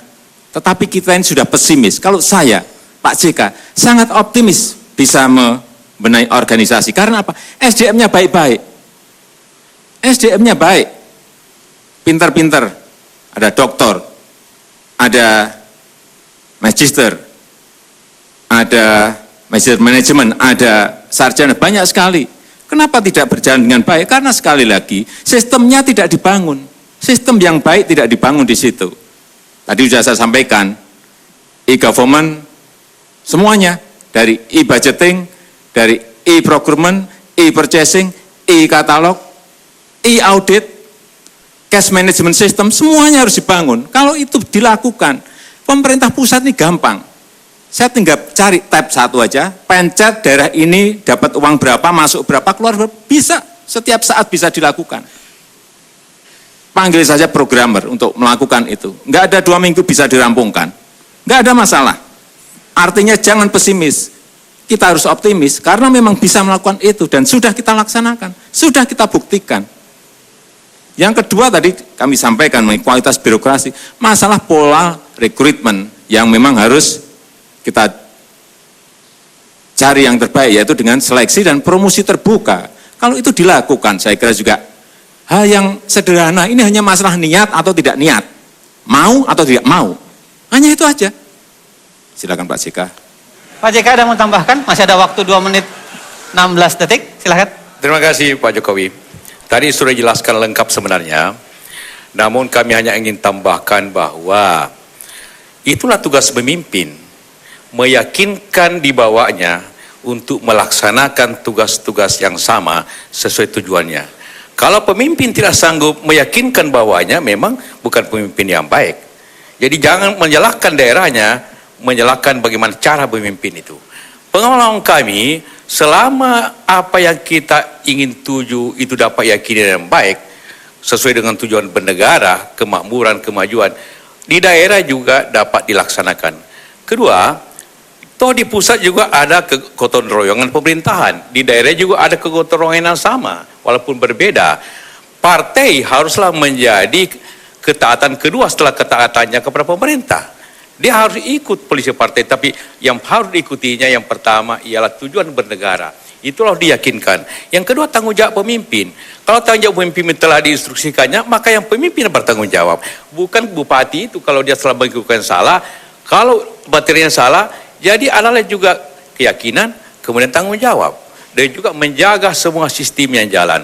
Kalau sistem yang jalan seperti katakan tadi, ya kita pusat punya instrumen fiskal, instrumen kebijakan, dan instrumen pengawasan.